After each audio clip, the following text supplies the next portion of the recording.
What's up, ladies and gentlemen? Y'all know what time it is. It's time for y'all to grab y'all popcorns, put y'all TVs up, the W's too, because the Packers won, and have a seat. Because we're back with sports talk. Take it. We'll take it. Oh, we'll take it. You didn't like the win? That's what it sounded like. You don't like the win? So, it's the Lions, so Yeah. I don't think we freak out. Especially, we played one good half. One good half. So you Played don't. one You, good half. what on a was the fourth good half? What was the good half? The first half or the second half? Second half. So when it started raining.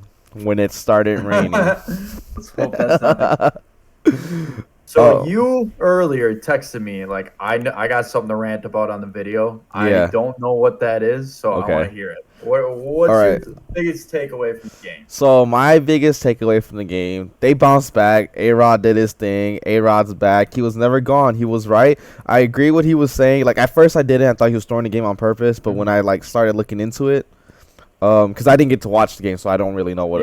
So I didn't get to watch the first game. So when he was talking about it, and I finally looked into it, he was right. They only had 12 plays on the offensive side. So I'll give him that. Maybe he was right. They weren't in rhythm. They were barely on the field. So I'll give him that. They bounced back. They balled out. They had more than 12 plays, so that's an upgrade. Their defense looked better in the second half. It was raining. Can't really give off much of that. Yeah. They let them score twice though in the first half. I wasn't a fan of that. I had them as a fantasy team. I dropped them though because I just can't have that anymore. I dropped them today. Yeah. My rant is though, A-Rod, you're back. You're that dude. You're that man. You're MVP. Like, you're that guy. You're the best to me. Yeah. Why are you overthrowing a 6'3" wide receiver that runs a 4.3 40? Like, how are you overthrowing him? It doesn't make sense to me. Say the exact same thing. So my take was with the wide receiver core that we have. First off, like I said last week, where's Randall Cobb? Why did we give him $8 million if we will throw him one time a game? Like, what was that? Was that really just to keep Rodgers? Because Rodgers is going to play no matter what. I'm sorry. He was going to play. All right. So he's just non-existent. And then Adams, the way Adams is, he was going to get his catches. But it felt like that's the only target he really hit well. But that's just because Adams is 100 feet from his guys. Yeah. Anytime he was one-on-one. MVS is open. Like, there was a few plays where I was just like, I feel like people are open, and he's just not making the right choices. That Tanyan catch, that pass, like I said, was incredible. Yeah. But if you watch that was a laser beam. That was a laser beam. Yeah. That was a beautiful catch, beautiful pass. But if you look, Lazard's in the middle of the field, wide open. Touchdown would have happened.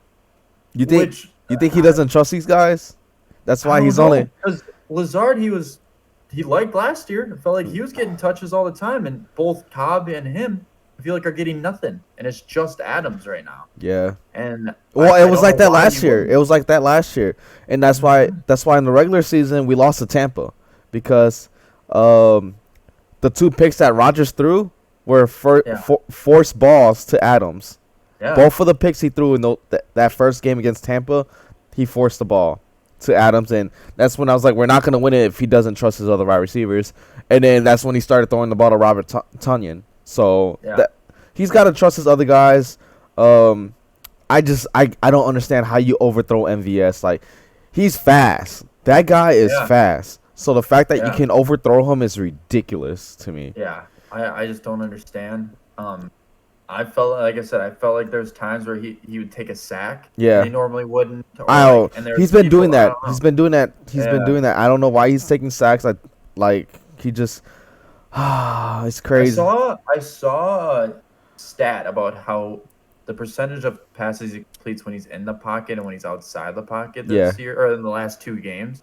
And they literally said, I don't care if he gets sacked every time, stay in the pocket because he completes way more passes. Yeah. But it's just not normal for him to hold on to the ball like that.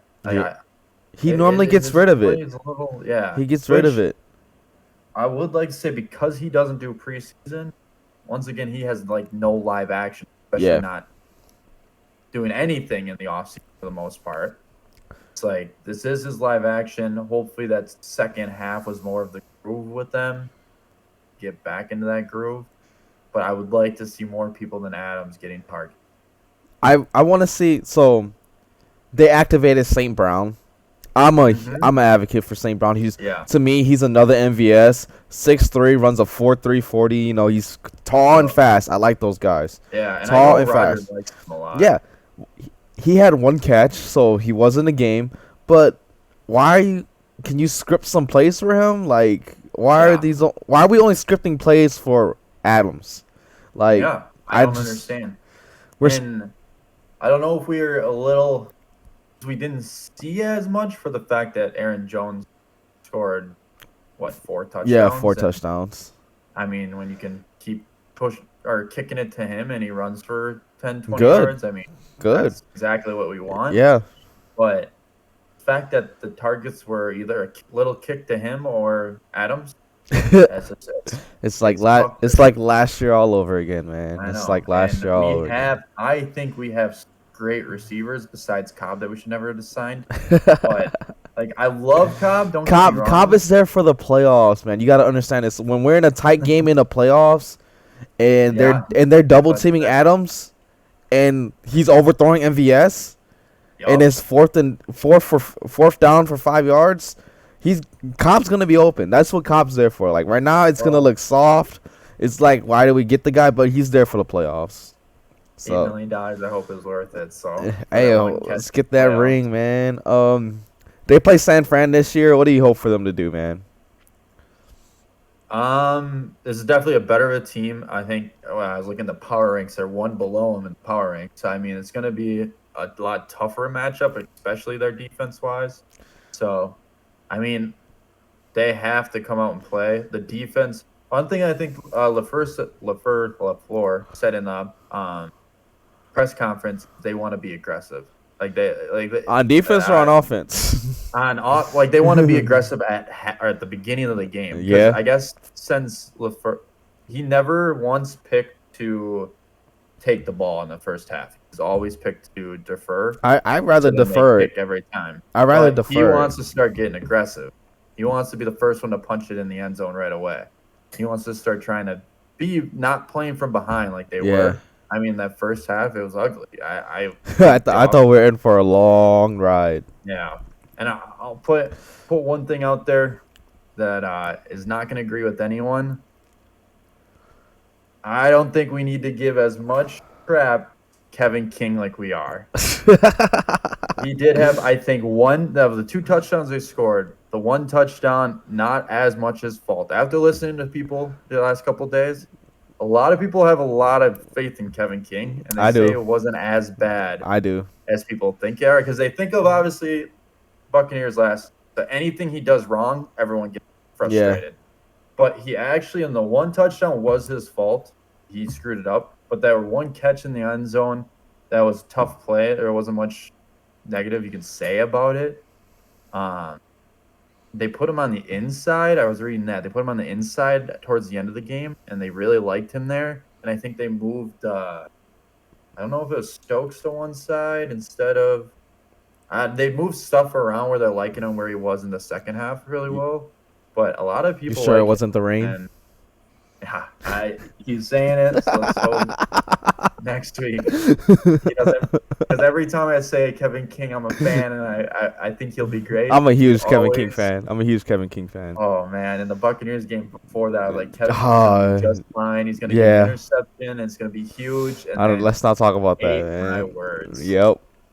I agree with you. I think we need to see, overall more consistency on both Do you think we win? Yes, I think we do win. You're not being biased at all. You think we win this week? Not biased at all. I do think we win. Okay. By a lot or by a little? By 2 touchdowns. 2 touchdowns. Jesus. Packers being the okay. I think they're gonna be up a touchdown the entire game, and then at the end they're gonna put away with another touchdown. I think it's gonna be a close one. A close one. Yeah, so that's our predictions. He got a blowout. I have a close one. Yeah. Let's hope we don't eat our words. We're not being biased. I really think the Packers are gonna win this week. Yep. So I would love to hear some Kevin King comments too. yeah. What do you guys think?